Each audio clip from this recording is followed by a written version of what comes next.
All right, that was a good take of whatever that was.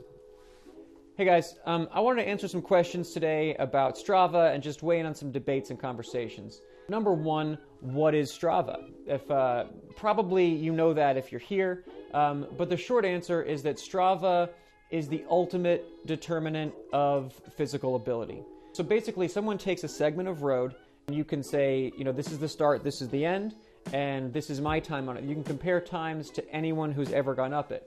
You could win a race one year, and you get to do this one time, and you get a little photo in the local paper or whatever. But the next year, someone else is going to win that race. Whereas a KOM, well, that's a legacy. That stays there, and that says, well, yeah, you won the race this year, but I won it better than you last year. Mainly, it's for jerks like me to show to show my supreme international dominance. If you ask the people at Strava, probably they would say it's a social media application. So that's like the second way that I'll use it. So like on Instagram, you can put up a photo of whatever, like, hey, this is what I want you guys to see today. Strava, you can express yourself via your fitness and also photos and a little description and who you're riding with, what your workout was. It's Instagram for health and exercise and outdoors, and you can put all kinds of your weird kind of training in there. One conversation people have had lately is e-bikes. Should e-bikes be on Strava?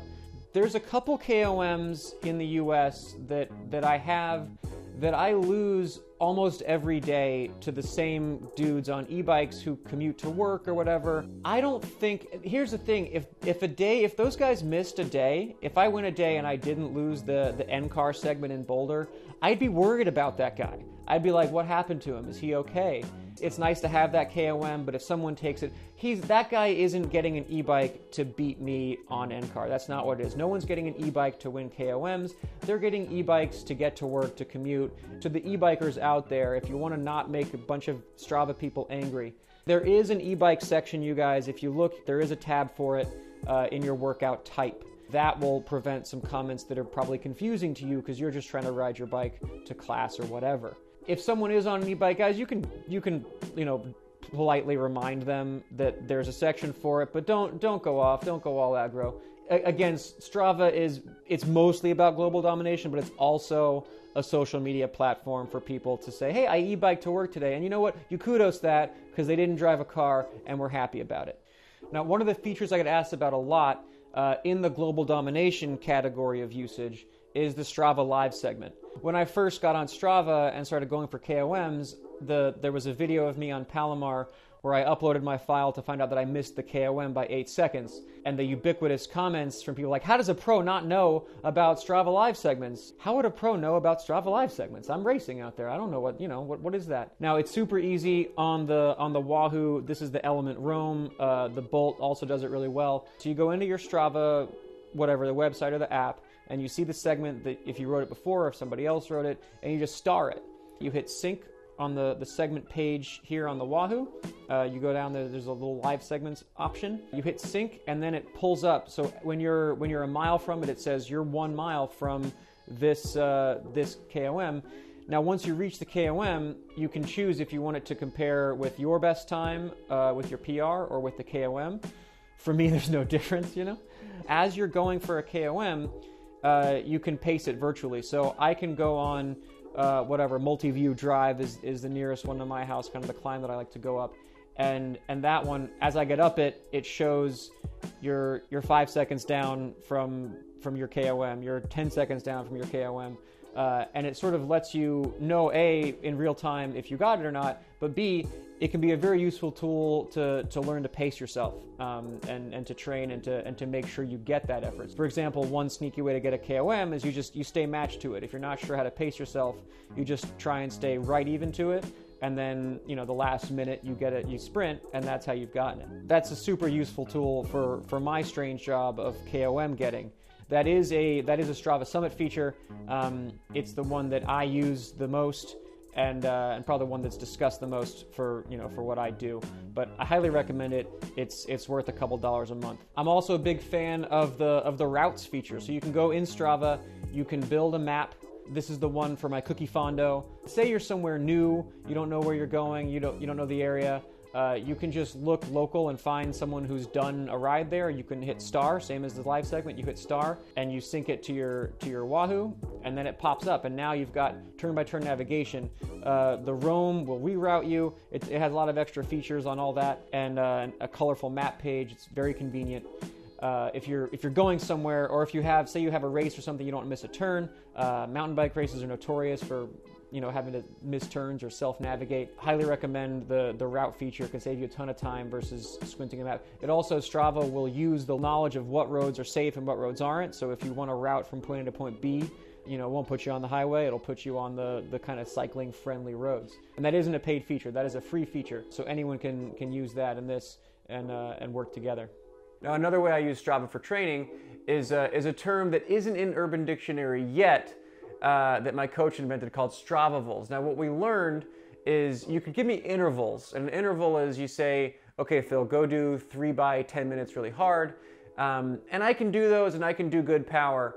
But if you tell me go for 3 10-minute KOMs, I'm gonna find 15 more watts. I just am. And I bet that's the case for you too. Look, you can have my bank password, you can have the key to my house, but the Strava password is sacred, and there's one person that I will share that with, and that's my coach Frank. So he's going to come on now and give us a little more tips on some of the more nitty-gritty features. Coach Frank Overton, he's got a little channel that with more training tips, and he's going to kind of guest in here to discuss some of the features that we analyze in Strava.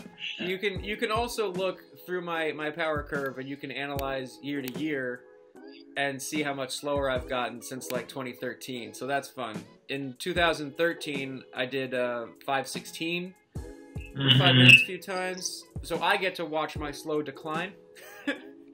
But now we're bringing it back up. We've been training. It's going to be okay. Yeah. You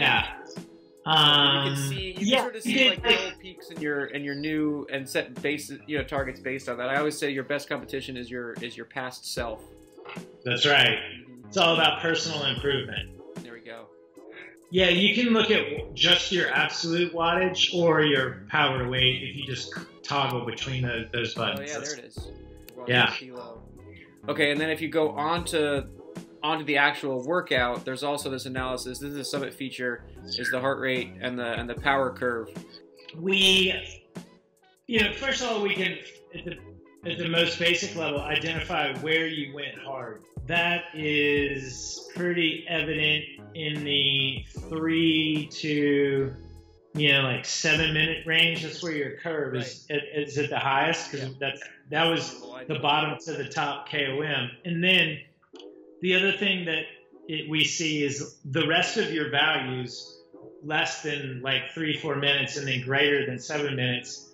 Those are really easy. So we can see that that's when you were cruising along the Highway 1 through Malibu, for example. We got the zone distribution. So Strava automatically calculates your functional threshold, right? You can put in your own max heart rate for the same thing on heart rate. Mm-hmm.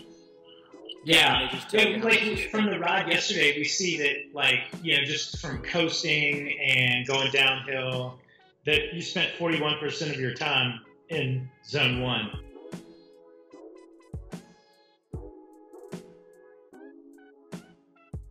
And 3% was at your VO2, your zone 5, like 400 to 440, 56 watts. Really training for like 6 minutes yesterday, and the rest was kind of nuts. Yes, it was a 6-minute effort. Yeah. What's the chart with the earthquake thing? That's what this looks like. It's a Richter scale. Shark's teeth. Yeah.